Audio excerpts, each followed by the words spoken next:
This is Dance Studio 411, where we answer your real-life questions about your toughest studio life predicaments. Parent problems, teacher turnover, student challenges, policy dilemmas, and so much more. Let's talk about what's keeping you awake at night and what you can do about it. Here are your hosts, Suzanne Blake Garrity and Jill Tyrone.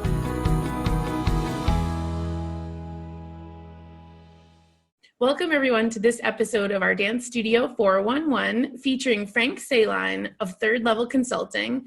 Frank and I go way back to Dance Teacher Summit days, at least over a decade. And, I reached out to Frank recently because the world is reeling, and I thought he would be the very perfect guest to share some tips on what to do in case of a dance studio business emergency, which is what it feels like we're in right now as the world reels from coronavirus and the COVID-19 outbreak and all of the legal things that are being brought our way from government. So, Frank, welcome, and thanks for being here. You're more than welcome. My pleasure. Awesome. Well, I know our listeners will appreciate all the tips and guidance you're about to give them, but I'm sure they'd love to hear a little bit about your background and what you do on a regular basis. Sure. Thank you. I ran a facility that had gymnastics, dance, cheerleading, swim, rock climbing, birthday parties, after school, full day childcare, and all that for 25 years. And then we did it 15 years on an absentee owner basis and all that. We sold it all in 2016, and I've been full-time consulting globally since 2020 in the gymnastics, cheer, dance, swim, martial arts, and education fields. So as a consequence, we get lots of information that comes across the table. We do normal consulting, just like Suzanne does on business systems and all that. It's just a little bit different tack, as well as business expansion planning, business valuation, buy and sell as well. So that's our story. But that's the background for this. And like I say, our goal has been best practices. And then when situations come up, whether they're emergencies of any type, whether economic emergencies, or in this case, the coronavirus emergencies, which kind of bonds us all and brings us all together.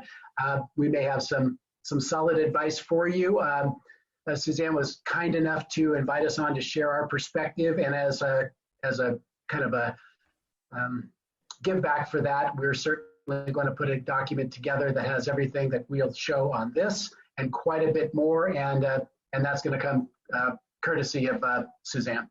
Awesome. Yeah. And, this has been, oops, I'm echoing a little bit. This has been the year of contingency planning for, I feel like, lots of businesses, from the economic concerns there were back in the fall over tariffs and all of that. And then many businesses in the children's activities, including dance, understanding sales tax ramifications that the government had imposed on us. And so now it seems like the triple whammy of business contingency planning in time and place that, I'm in my 40s, but the last time I remember the world coming to a halt like this was after 9/11. And I certainly don't want to make any comparisons, but in terms of economic impact, where it feels like the rug's been pulled out from underneath us, I feel like we're here, and I'm really looking forward to hearing your expertise on all the things that, that at least you would, if you were still owning your facility, what you would do, because I still have a dance studio, and we're in the middle of every day. Feels like, what should we do now? Oh no, maybe we should do that. I don't know. What's the best plan? So thanks for being here.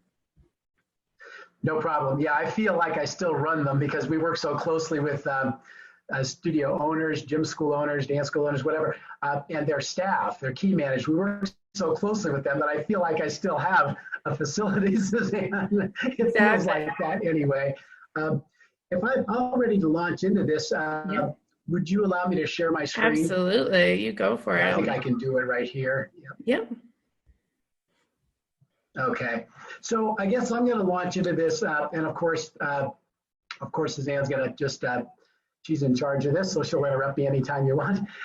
This is just a basic list of emergencies that you might consider. Who on your staff is trained for these, right? Hopefully, having some kind of a list online of all the repairs and maintenance lists, all the emergency numbers, everything, in a place where every staff member knows where to get to it online very, very quickly. Your office certainly needs to have it. But in terms of your building and mechanical equipment, any of these can go wrong.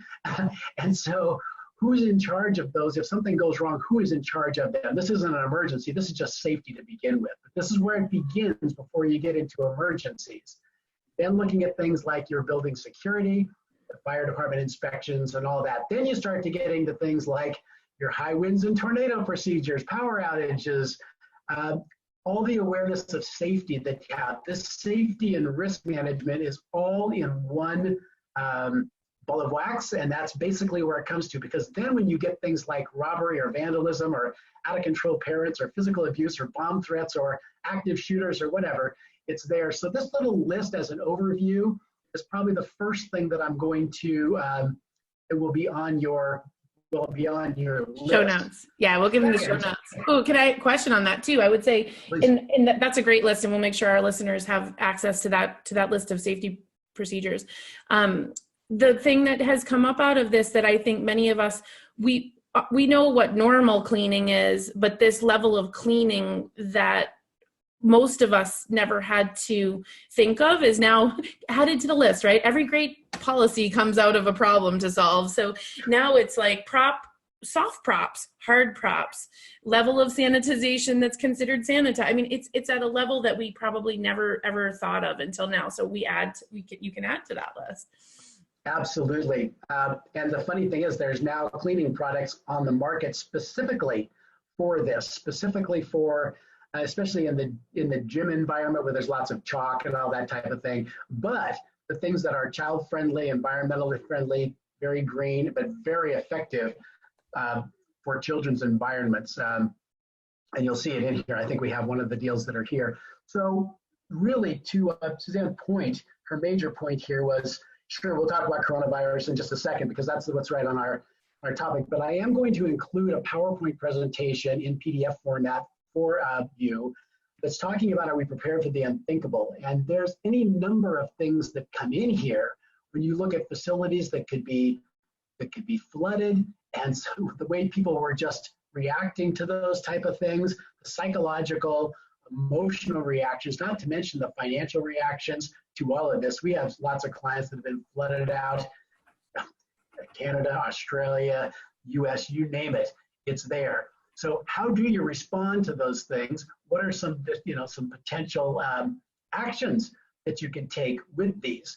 And this is why it's good to rehearse these in advance and be able to think about that in advance, or in a fire, right?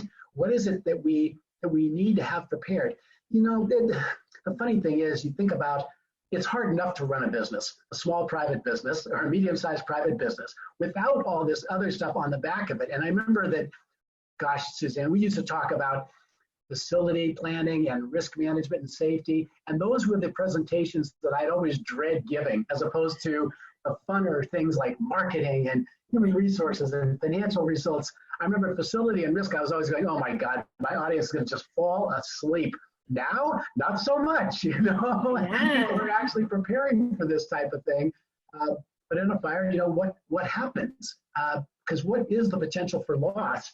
And with insurers more and more trying to avoid responsibility for anything, we really have to have our act together in terms of our pre-planning and insurance planning, et cetera. I know that, you know, obviously with the coronavirus, the insurance companies, after the SARS epidemic, they took all epidemics and pandemics out of their coverage. So no one's covered by business interruption insurance, for one thing. And for another, if there's any other kind of loss, they're not going to cover it. They're just not, which speaks to having financial reserves as well for emergencies, just in case. Lots of businesses are making these decisions on, can I even stay in business if I've got to cover payroll for a couple of months to keep my people and I've got no money coming in? Will people come back? Will they find another activity? And of course, it's not the time to freak out because we're all in this together. You know, we are. And I'll get into that in just a little bit more when we deal with the coronavirus and the business actions together. But these catastrophic injuries is another type of emergency. Now, in the dance world, you really don't have too much of these. Most of yours are overuse injuries or overuse syndrome or whatever. But obviously in other areas like gymnastics, cheerleading, swimming, as far as a drowning, those type of things, catastrophic, we need to do that. What if one of the staff members arrested. These days, we're talking about all the abuse stuff. The Larry Nassar stuff in the gymnastics world certainly brought that into context, but the Me Too movement as well, and it's not Me Too and it's not a female issue, it's an everybody issue. It's there. They could be arrested for any number of things, and now the ramifications of all this, you can see the bullet points on these things. Just consider them in advance. It shouldn't be enough to drive you out of business, but if you want to sleep at night, you want to be considering these things so you know that you're not going to be taken just by surprise, basically. But these are just some things, but some practical courses of action or to look into it are here in advance. So it's just a thinking guide for you. And of course, this is well done with groups as well. Things come up, use your Facebook groups, use your industry groups, use resources like Suzanne for certain, and build together, because that's what the best do. In every industry that we serve, or every country in these industries, we find that the best people band together. They band together, they use their Facebook industry page, they use their association group page, whether it's Suzanne's, whether it's ours, I don't really care. Just get the answers and get them from the best people in the industry. But let me stop there just for a minute, because Suzanne obviously has input along the way here. Yeah, no, this is really helpful, Frank. Good things to think about. I think you hit it at the beginning too. We're dealing with the shock of the sudden loss of business operations, no matter whether you are in a fire or a flood, or in this case, what we're all dealing with is really new territory. And there's not only the financial impact, but there is that psychological and emotional impact as well that I'm concerned we all need to kind of shine a light on, to get to your point, stay with your groups, work through this.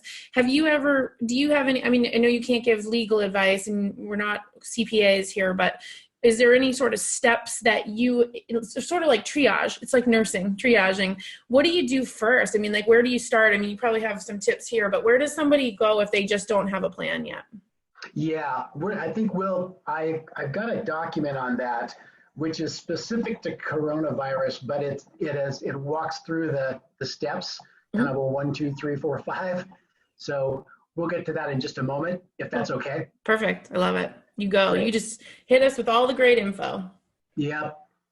Death of a staff member is another one of these things that can happen, and we don't think, well, we'll deal with it as it comes up. Yeah, but what do we do in terms of support? It's just amazing how many things actually come up here with this basic emergency checklist. What do you do before, during, and after? Emergency planning. Isn't that interesting? 40 days and 40 nights. Now, this is what you just asked, putting these things into categories and then saying, okay, what would we do? But right now, the coronavirus thing, for example, throws this into sharp contrast. It's not, what do we do in 30 days from now? It's what do we do next hour? What do we do tomorrow? What do we do next week? And part of that's by whatever the mandates are, federally, statewide, in your county, et cetera. You're all experiencing different things right this minute. And we just got to pay attention hour by hour, day by day. This is one of these, we take it a day at a time. However, there is kind of an overview of steps we can take that are great. So awesome. Definitely, looking at different days, we put this on a 40-day plan. I'm not going to go through all 40 days, okay? But meeting with your attorney in advance, meeting with your insurance people, asking questions, et cetera, et cetera. Right. Another well, one and is, if I can jump in, sorry to jump in on you. The insurance question is something that, I think as dance studio owners, we're very versed in knowing like what we're liable with around stretching, and in teaching the dance class. You don't ever think to look at your policy to, number one, on this whole pandemic epidemic clause, and also can you teach your dance classes virtually, and are you liable for what's happening in the kids' bedroom or in the kitchen at home? I mean, we could go down that path, but these are things that everybody really does need to check with their insurance about, It's very much so. Yeah, that's a great point. That's a great point. Another one, which is unfortunately, is a whole potential plan for active shooters. It's unfortunate, but if people who are crazy will attack churches, schools, malls, unfortunately, a child activity center, gym school, cheer school, dance school, etc., we are a target. If somebody wanted to make a statement, oh my gosh, children, perfect, not really, but it is there, and we have kind of on-site plans for all of that stuff through our friends and our network. So these type of things are there. There is a 40-day plan, what you do in days 8 through 14, what you do in days 15 through 21. This plan is going to be there. I'm just going to submit all this, probably more than Suzanne actually wanted, but it's helpful. Have a thinking plan for walking through, and that's the main thing. Is what is your thinking plan?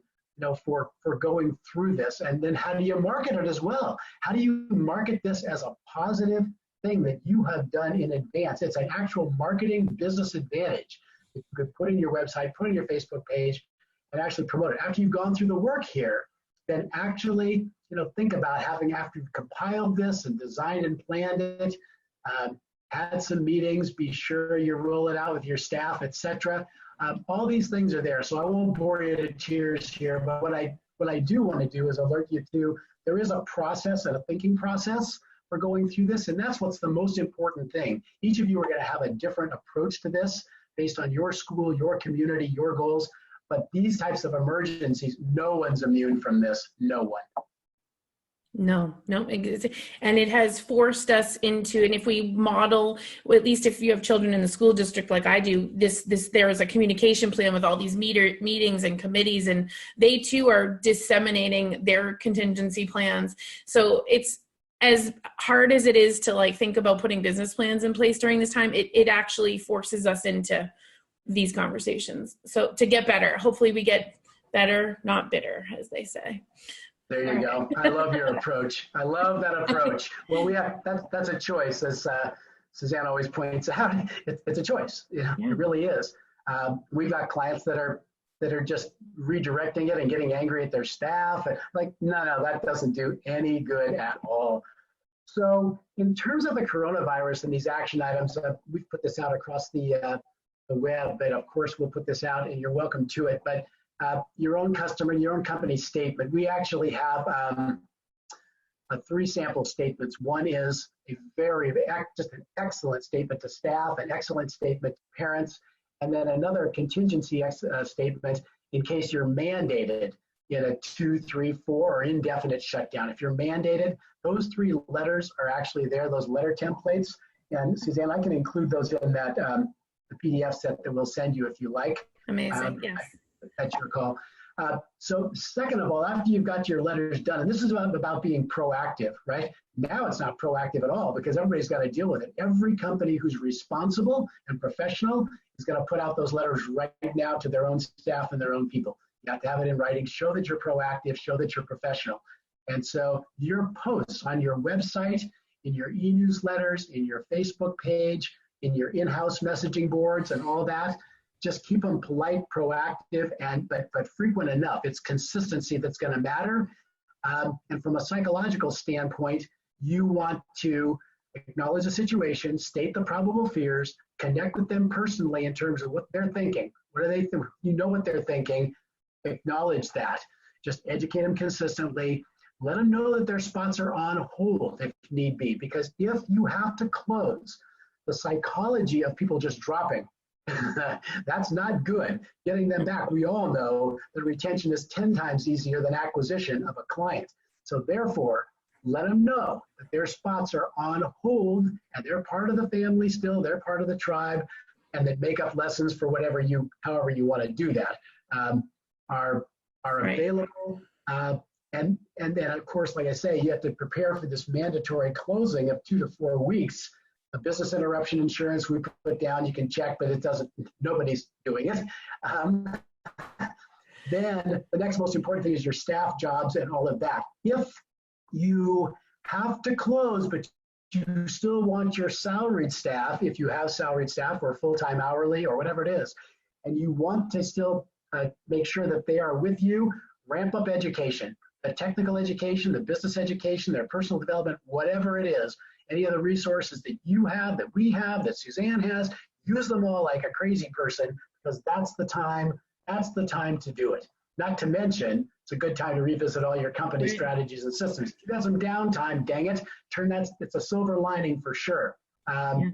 Another possibility is to offer online classes, or at least some potential stuff with a Google Hangouts or Zoom or something like that. Or you can give them a site whereby they can continue their dance education, with you or without you, but it keeps them in that mode. So you can certainly do that.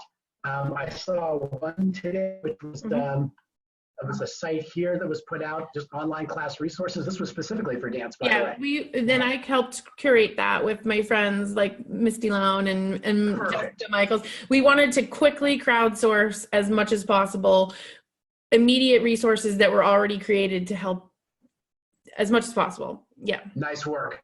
Really, really good. And remember too, that we're all in this together. Remember that your insurance company, they want to help if they can, but they probably can't. Remember too that your landlord or your bank, if you have a lease or a mortgage, remember that we are all in this together. Everybody is going to take a little bit of pain.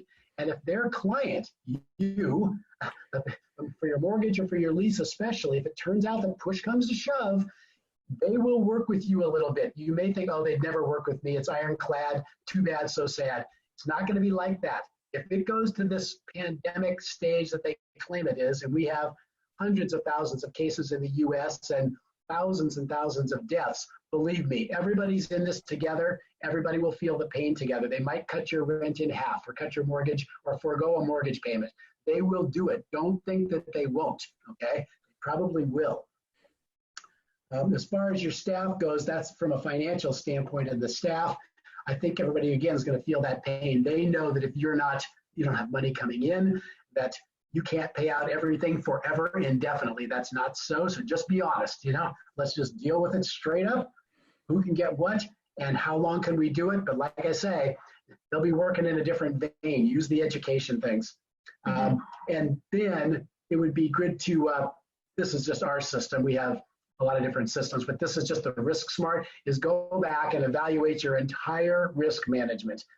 Part of that little PowerPoint presentation that we're going to send to Suzanne is that kind of looks at these things, but there is a progression towards successful risk management. You can see it in these 8 steps that are successive. Do you have these things? You might as well use this time. Most of the time we're too busy to even worry about, do we have these things? Much less are they documented. Much less do we have some kind of a plan. So that would be the suggestion for that. So that's this document, which I'm happy to give along with those template letters as well. Yeah, that's such a huge resource. Oh, sorry, I'm a little echoey. That's a huge resource, Frank. Thank you for that.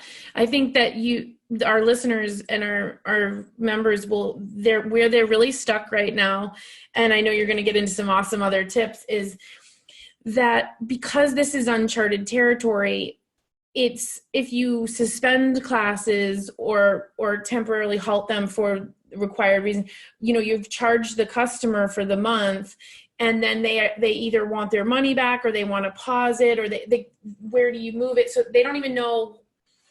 There's going to be a certain amount of customers that just say, we can't afford this ever again, or I need my money back, or maybe you'll get into that a little bit, but being on hold, they say, well, no, I want a refund or I want my money back.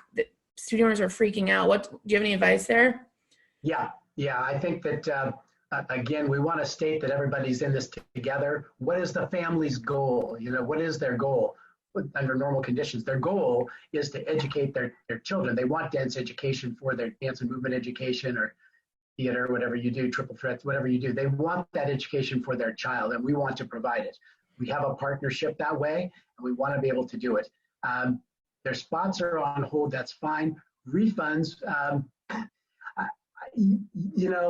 if somebody says, and what's today? Today is the 13th. Mm-hmm. So if you were to close today or tomorrow, in theory, we would owe them 2 weeks of service that we didn't provide.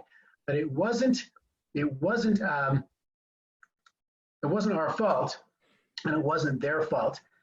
In the future, if your policy now, we'll talk about 2 things. One's your policy now, one's your policy in the future. This this does speak to what your registration form says going forward from now. Going forward from now, much the same as you may have media releases in there, right? If there's unforeseen disasters, things that are not caused by the company, then you have the right to put their membership on hold if need be. I would actually put that into the registration forms. That's what a lot of the swim and gymnastics schools are doing right at this point going forward. That doesn't help right this second, but it does help when the next thing comes up. And it's never a matter of if. It's always when. We have my wife and I have a home in Puerto Rico, which is in the Caribbean. It's not if hurricanes are going to come up, it's when and what's the intensity of them. So going forward, we always want to learn something from this. Right now, really, I think that what you would do is put it on advisory and to say, we want to offer makeup lessons. We want to offer you will you allow us to put it on hold? We're going to put everything on hold financially for 2 weeks. Just 2 weeks, because in 2 weeks, we're going to know more. No one's going to freak out about that. We're not trying to hold on to your money. We want to provide the service, but please allow us 2 weeks to resolve this like everybody else is, because again, we're all in this together. Whether you're talking about your customers and their money, or the landlords, or your banks, or whatever, and the staff, we're all in this together. And that's probably what you want to emphasize this as well. Just kind of continue to emphasize that we're in this together, and let that be your true north in this, because it's not you didn't cause this, right? So, but we have to deal with it professionally. But you can ask for a 2-week hiatus, because in 2 weeks, we will know a lot more. Yeah, it's great advice. Good. Can't wait for your next paper or slide. I'll let you show it. Yeah, this is actually the last thing we had, and it's we call this the 10 Commandments of Crisis Management, because really what Suzanne asked us to do was to look at all emergencies and all crises, etc. So in this, when something happens, whether you are just addressing your staff or the parents, or whether you're doing it with the media, for example, if you had staff had a harassment or sexual abuse charge, or there was a flood or whatever it is, something comes up that doesn't reflect on you favorably, when you're dealing with media, and that's any kind of media, social media, parent media, staff media, the press itself, especially with the press, these are kind of the 10 commandments of allowing you to navigate that pretty well. Meeting the storm head on, just not avoiding it, not saying no comment. And maybe you're not the best person to talk to the press, then find someone in your organization who is, okay? No comment is immediately, you're guilty, okay? So that's awful. If reporters come in, don't speak off the record, this is the biggest one. You're not gonna be caught unprepared. So you're not. You listen to, I'm not even gonna get political, you listen to certain people talk about this, they're obviously unprepared, or their addresses, etc., and they lie as well. You can't bear false witness. Don't get angry about it, because it's not anybody's fault. We're just trying to deal with it, honor other people's emotions. Repeat the message until it's heard, which means that you have formed up, you are prepared, you've formed up going through all of your process, how you want to present it, as in those business actions that we just looked like. You get that message and you show, and you just stay with that message as long as it's genuine and it shows empathy, which is the last one, because you don't show empathy, you got nothing. We've seen that. So in essence, that's kind of the summation of how you want to handle any of these things that actually come up. It's great. I think that and thanks for your expertise on all of this, Frank, because it's not if, it's when, like you said, and we are at completely all together, as you said, which should be the one reassuring thing. As upsetting as this all is, it's not personal. It's out of our control. But what can we do? What do they say? Focus every day on what you can control, and you can control your own disaster planning and your mitigation. And if we never considered this before, well, by golly, it sure is important now. And I've learned so much this year from my own business and through the businesses I've served on all of this contingency planning, that I thought, oh, maybe that's for somebody else's business, but not mine. And if there's any sort of sort of like taking your vitamins. You don't love them, but you take them because someday that's going to help you, you know? And I think that I hope that we can all look back on this time and say, oh, that's a distant memory. And gosh, we learned something, but we got through it. And we got through it because we were prepared. We rallied as a community. We gave each other some good tips. And so I'm just so grateful for all the work you do with Children's Activity Center directors and owners, because, you know, the kids are still, they're going to want to come to dance class. I hope they're going to want to go to swim and do all the stuff when we get on the other side of this. And I hope that parents economically are able to rebound pretty quick. I know that parents typically prioritize their own children's activities over their own to keep some sense of normalcy. I don't have a crystal ball to know, but that's my hope, you know? Well, you know, in the recessions, good point. In the recessions, people did that. I would say that child activity centers were not recession proof, but we're recession resistant. And in disasters, it changes the equation a little bit. So are we disaster proof? No. Are we disaster resistant or that type of thing? Yes, we are, just because of just the points you mentioned. Yeah. Being prepared yourself, circling the wagons with other professionals and other associations, and figuring out ways to get through it. Again, I just want to emphasize we are all in it together. Use all the resources you have, from your staff to your parents to any financial resources that might be there. If there is government stuff that's there, okay, that seems like that's going to be a huge number. As well, all of your county resources, your bank, your landlord, other resources as well, other bills that you may have and such. Try to negotiate those to a certain degree anyway. We're all in this together, and that's how we get through it. Everybody wants to get through it quickly. No one can predict it right at this moment today, other than the fact there's going to be more cases and there's going to be more shutdowns. Whether the shutdowns are mandatory or not is the question. I would, as a business owner, I would presume that they would be. And I would presume that it'll be a 4-week shutdown. I would operate on that basis in your planning right now. If you're not already thinking that way, write down your plans as if you are and start into that what if action, right? We just canceled the conference that we were doing in May and just didn't cancel. We just moved it out till October. Yeah, that's just the way it is. And that's what's being done. So, but plan on a 4-week closure. I would start thinking about that right now. Just do it. You know, what's the worst that could happen? You don't have to do it. Great, fantastic. That's great advice. So, if someone wanted to connect with you, Frank, and get more information about the work you do, how would they? What's the best way for them to reach you? Yeah, they can just Frank at 3RD, thirdlevelconsulting.com is in the background here. You're welcome to do that. Just email as well, thirdlevelconsulting.com or Frank at thirdlevelconsulting.com.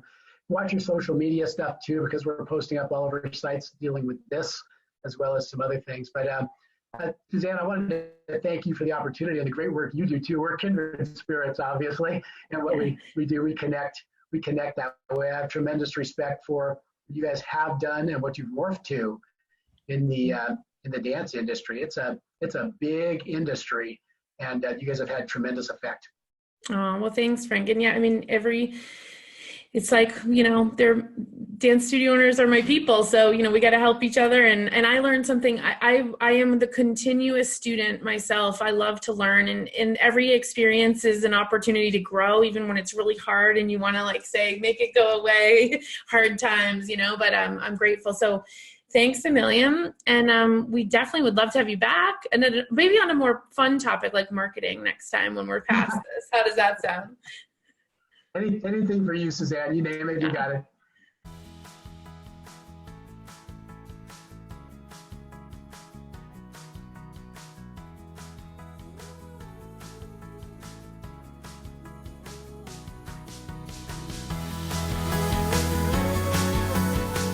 Thanks for listening to this episode of Dance Studio 411. Visit us online at dancestudio411.com for more great resources and to submit a question for a future episode. Our number one goal is to help you build a successful dance studio business and keep your passion for dance alive.